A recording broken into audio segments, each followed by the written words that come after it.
ঢাকা থেকে আসছি মূলত আমি আপনাকে প্রত্যাখ্যান করার জন্য। আচ্ছা আচ্ছা, আমাকে প্রত্যাখ্যান করার জন্য যে আপনি ঢাকা থেকে আসছেন এখানে আর চিকিৎসা নেওয়া না, তাই তো? জি। আচ্ছা আচ্ছা, তারপর? আমি আসার যেদিন আসছি সেদিনও আমার মেয়ে কিন্তু অসুস্থই ছিল মোটামুটি। আচ্ছা আচ্ছা।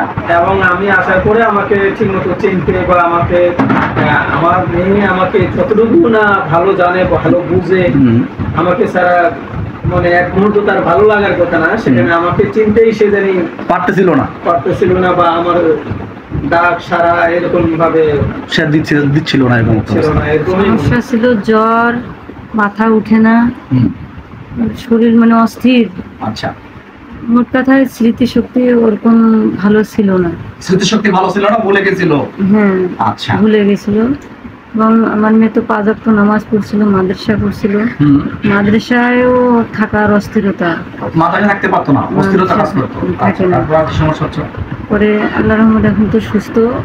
আসসালামু আলাইকুম ওয়া রাহমাতুল্লাহি ওয়া বারাকাতুহু। আলহামদুলিল্লাহ। সম্মানিত হযরতগণ, আপনারা সকলেই কেমন আছেন? আশা করছি আলহামদুলিল্লাহ আপনারা সকলেই ভালো আছেন এবং সুস্থ আছেন। দোয়া করে আপনারা সকলেই ভালো থাকেন এবং সুস্থ থাকেন, এই দোয়া কামনা করছি। ওয়া নুনাজ্জিলু মিনাল কুরআনি মা হুয়া শিফাউন ওয়া রাহমাতুল লিল মুমিনিন ওয়া লা ইয়াজিদু যালিমিনা ইল্লা খাসার। আল্লাহ কোরআনে এই সূরা বনী ইসরাঈলের 82 নম্বর আয়াতে বলেছেন, এই কুরআনটা আল্লাহ তৈরি করেছেন মুমিনদের জন্য শিফার উদ্দেশ্যে। তো সেজন্য আমরা কুরআন সুন্নাহ ভিত্তিক জিন ও জাদুর এবং কি যে কোনো রোগের চিকিৎসা করে থাকি। সেজন্য আপনারা আমাদের ভিডিওগুলো প্রায় লক্ষ্য করে দেখেন। তো আলহামদুলিল্লাহ, আজকে আমার এক বোন বাড়ি হচ্ছে ইনাদের নীলফামারী জন্য ডোমার থানায়। তো এই বোনটিও আলহামদুলিল্লাহ সুস্থতার পথেই চলে আসছে। তো এই রুগীটার যে সমস্যাগুলো ছিল আমরা একটু রুগীর পরিবারের কাছ থেকে শুনবো যে ইনার রুগীটার কি কি সমস্যা ছিল, ওনার মায়ের কাছ থেকে শুনবো। তো জি, আপনি একটু বলুন যে আপনার মেয়ের কিরকম সমস্যা ছিল, এটা একটু মুখে নিয়ে বলুন আপনার মেয়ের কি কি সমস্যা ছিল, এখন কিরকম বুঝতে পারতেছেন? সমস্যা ছিল জ্বর, মাথা উঠে না, শরীর মানে অস্থির। আচ্ছা, মোট কথায় স্মৃতিশক্তি ওরকম ভালো ছিল না। স্মৃতিশক্তি ভালো ছিল না, ভুলে গেছিল।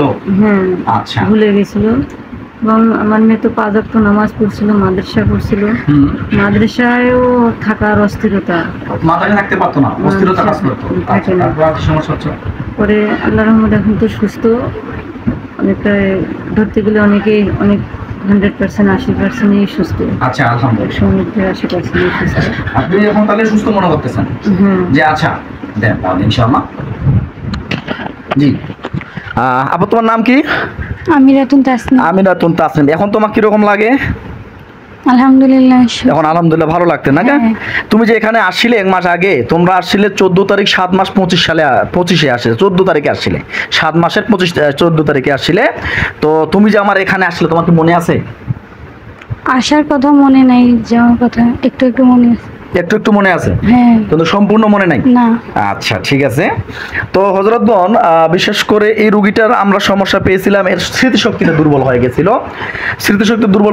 কথা কারো কথা সঠিকভাবে মনে করতে পারতো না, সে একা একা চলতো, এমন একটা বিষয় ওনার সময় ঘটতেছিল। এবং কখন যে কি করবে মানে এক জায়গায় স্থির হয়ে বসে থাকতো না। যে কোনো ওর বাবা মা এক জায়গায় থাকতো বা রাখতো, সে এক জায়গায় বসে থাকতো না, হঠাৎ করে ছিটকে বের হয়ে যাইতো। বাড়ি থেকে বের হয়ে যাইতো নাকি? বের হয়ে যেত না, কিন্তু বিছনা বালিশ ছাড়া অন্য কিছুই বুঝতো। আচ্ছা, সবসময় বিছানার মধ্যেই পড়ে থাকতো। এই ওনার গার্ডিয়ান্স বলতেছে সবসময় বিছানার মধ্যেই পড়ে থাকতো বা বিছানা সবসময় শুয়ে থাকতো। এমন কি শুয়ে থাকতেছে? আর এখন শুয়ে থাকে না আলহামদুলিল্লাহ। তো যাই হোক, আমরা এখন এই রুগীটার, এখন আপুকে তোমার মনটাকে ছটফট খারাপ লাগতেছে, অশান্তি লাগছে, এরকম লাগতেছে? আর এরকম লাগতেছে না। এখন কিন্তু রুগীটার এই সমস্যা ছিল, একা থাকতে সে অতিরিক্ত ভয় পাইতো এবং কি সবসময় ওনার পরিবারের সঙ্গে থাকতে হইতো, এরকম একটা অবস্থা। এবং বিশেষ করে রুগীটার শারীরিক দুর্বলতা, মাথা ঘোরা, জ্বর অতিরিক্ত ছিল। ডাক্তারের পরামর্শ নিয়েছিলেন? কয়টা ডাক্তারের পরামর্শ নিয়েছিলেন? 2 থেকে 3টা। ভালো ডাক্তারের পরামর্শ নিয়েছিলেন নাকি নরমাল? আমাদের স্বাস্থ্য ক্লিনিকের বড় ডাক্তার একজন দেখাইছি। হ্যাঁ, আমাদের যেটা উপজেলা স্বাস্থ্য ক্লিনিকে। আচ্ছা আচ্ছা, উনিও ভালো মানের ডাক্তার। আচ্ছা, এবং রংপুর মেডিকেলে একজন দেখাইছি। আচ্ছা, তো রংপুর মেডিকেলেও মোটামুটি গাইনি সার্জারি সহ দেখাইছেন। আচ্ছা, তো পাশাপাশি কি কোনো মাথার চিকিৎসা বা মানসিক ডাক্তারের কোনো পরামর্শ নিয়েছিলেন কিনা? পরবর্তীতে সিদ্ধান্ত নিয়েছিলেন? নেই। আচ্ছা, তো আমাদের ঠিকানা কিভাবে পান? ওই ইতিপূর্বে আমার ভাগনা যখন এখান থেকে, আমার প্রথম ভাইসটা আসছিল, ভাইসটার আব্বু আম্মু বললো যে এখানে গেলে ভাইসটাই বলেছিল মূলত প্রথমে যে অমুক জায়গায় একবার দিয়ে দেখতে পারেন। আচ্ছা আচ্ছা। তার মধ্যে আমাদের ওই ভাগনা আসছিল, ভাগনাও বোনটা বললো যে এখানে একটা বার নিয়ে দেখতে পারে। আচ্ছা, তো ওনার কি আমার চিকিৎসা নিয়েছিল নাকি? ওই ভাগনার আমি মানসিক চিকিৎসা গত বছর আন্দোলনের সময় প্রায় আমার হাত দিয়ে আমি 2.5 লক্ষ টাকার উপরে ব্যয় করেছি। ওই ভাগিনা, যে ভাগনার কথা বললেন আপনি? আচ্ছা আচ্ছা। আন্দোলন রানিং অবস্থা। আচ্ছা। পরবর্তীতে এখানে আনার পরে যখন সুস্থ হয়েছে, ওই বোনটা আমি কিন্তু বিশেষ করে কবিরাজ, আমার ফ্যামিলিগত ভাবে কেউই আমরা কবিরাজি চিকিৎসা পছন্দ করি। আচ্ছা আচ্ছা আচ্ছা আচ্ছা। আমার বাবাও কবিরাজি করতো হালকা, কিন্তু আমার বাবাও এখন বলে যে না, এগুলো যেহেতু শরীয়ত মোতাবেক নয়, সেহেতু এগুলোর ধারেও আমরা যাবো না। যার কারণে আমরা এগুলো থেকে সবসময় বিরত থাকার চেষ্টা করেন। কিন্তু এখন কি বুঝতে পারলেন? এখন তো আসার পরে আমি ঢাকা থেকে আসছি মূলত আমি আপনাকে প্রত্যাখ্যান করার জন্য। আচ্ছা আচ্ছা, আমাকে প্রত্যাখ্যান করার জন্য যে আপনি ঢাকা থেকে আসছেন এখানে আর চিকিৎসা নেওয়া না, তাই তো? জি। আচ্ছা আচ্ছা। তারপর আমি আসার যেদিন আসছি সেদিনও আমার মেয়ে কিন্তু অসুস্থই ছিল মোটামুটি। আচ্ছা আচ্ছা। এবং আমি আসার পরে আমাকে ঠিক মতো চিনতে বা আমাকে আমার মেয়ে আমাকে যতটুকু না ভালো জানে, ভালো বুঝে, আমাকে সারা মানে এক মুহূর্ত তার ভালো লাগার কথা না, সেখানে আমাকে চিনতেই সে জানি পারতেছিল না বা আমার ডাক সারা এরকম ভাবে সে দিচ্ছিল না, এরকমই মনে হচ্ছে। আচ্ছা আচ্ছা। তাহলে কি বললো আপনার পূজার পরেই কিন্তু আমরা অনেকটা রেজাল্ট পেয়েছেন? আলহামদুলিল্লাহ। আচ্ছা ঠিক আছে, তো যাই হোক, এদিকে ঘুরে দাও। তো আলহামদুলিল্লাহ, রোগ সুস্থ করা মালিক কিন্তু আল্লাহ তাআলা। একজন চিকিৎসক, একজন ডাক্তার, একজন কবিরাজ, ওনারা কিন্তু চেষ্টা করতে পারে মাত্র, কিন্তু বেশিরভাগ এই কবিরাজি লাইনটা কিন্তু সব থেকে ধোঁকাবাজার লাইন। সব থেকে বেশিরভাগ মানুষ কিন্তু ধোঁকা দিতে মানুষকে বেশি পছন্দ করে বা বেশিরভাগে এবং ধোঁকা পায়। তো আলহামদুলিল্লাহ, আপনারা যদি আমাদের ভিডিওগুলো লক্ষ্য করে থাকেন, আমরা 100টা রোগী চিকিৎসা করলে 80% রোগী সুস্থতা আমাদের। কোথায় কিভাবে কাকে সুস্থ করবে এটা কিন্তু বলা যাবে না, ঠিক আছে? আর বিশেষ করে আমরা শুধু কবিরাজি করি না, আমরা কিন্তু জিন জাদুর, আমি কিন্তু একজন পেতি চিকিৎসক, ঠিক আছে? এই জন্য আমরা একটা রোগীর উপরে দোয়া দাওয়া দুটোই প্রয়োগ করি। শুধু কবিরাজি চিকিৎসা দিলে একটা রোগী সুস্থ হয় না, মানে সুস্থ হয় না বলে ভুল যাবে, হবে খুব কুচিতে কয়েকটা। কিন্তু যখন একজন চিকিৎসক রোগীর উপরে দোয়া দাওয়া দুটোই প্রয়োগ করা হয়, তখন দোয়ার মাধ্যমে দাওয়ার মাধ্যমে দুটো সিস্টেমে রোগীকে সুস্থতার পথে নিয়ে আসা যায়। তো আলহামদুলিল্লাহ, এই জন্য আমাদের রোগীর সুস্থতার সফলতার হারগুলো বেশি। তো এই জন্য বলবো, আল্লাহ তাআলা চাইলে কোথায় কিভাবে কাকে সুস্থ করবে এটা কিন্তু বলা যাবে না।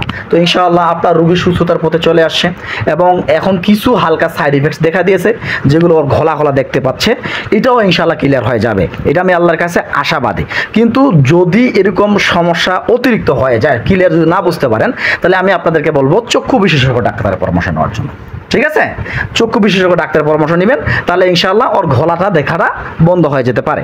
তো কারণ অত একটা ভিতরে একটা মানুষই একটা ট্রমার মধ্যে ছিল, আরও অন্যান্য সমস্যা ছিল, সে ভিতরে ও যতই না বলুক যে আমি মনের ভিতরে কষ্ট পাইনি, কিন্তু আমার মনে হচ্ছে ওর মনের ভিতরে অতিরিক্ত কষ্ট পাওয়ার কারণে তার মনে অতিরিক্ত চিন্তা করছিল, অতিরিক্ত চিন্তা করার কারণে সে একটা ট্রমার ভিতরে ঢুকে যায়। এই ট্রমার ভিতরে ঢুকে যাওয়ার পরে সে ধীরে ধীরে ধীরে ধীরে ধীরে অসুস্থ হয়ে যায়, মানসিকভাবে অসুস্থ হয়ে যায়। তো এই জন্য এই সমস্যাগুলো হচ্ছিল। ঠিকমতো হয়তো ঘুম পাড়েনি বা ঠিকমতো টেনশন করছে, এগুলোর কারণে। তো আমি আল্লাহর কাছে আশাবাদী আপনার রোগী সুস্থ। আমি এটা চিন্তা ভাবনা করছিলাম যে আপনার রোগী 1 মাস পরে আমি একটা ভালো রেজাল্ট এনে দিতে পারবো। তো আলহামদুলিল্লাহ, আপনারা 1 মাস পরে আসছেন এবং ভালো রেজাল্ট দিচ্ছেন।